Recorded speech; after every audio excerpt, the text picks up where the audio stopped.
Важные вопросы, которые продвигались в этой конференции, именно обмен знаниями.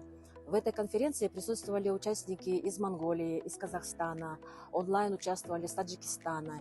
И очень многие организации, которые были из Кыргызстана, которые получили из первых уст информацию об инновационных, о цифровых технологиях в образовании.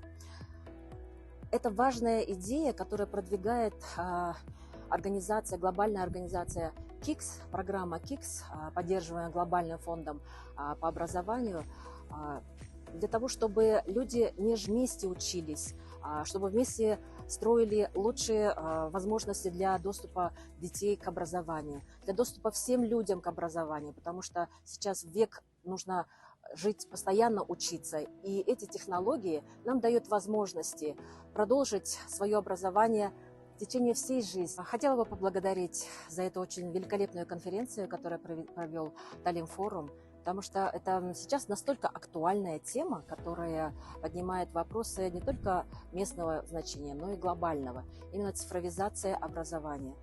Время изменилось, и время сейчас требует от всего нашего населения переходить на цифровые технологии. И обсуждались на этой конференции такие вопросы, как сделать трансформацию образования на цифровых технологиях. Как помочь, чтобы эти технологии были не просто инструментом, которые двигают систему образования, но и которые меняют культуру, которые меняют мышление людей, и для того, чтобы они могли более устойчиво, более активно принимать участие в обществе.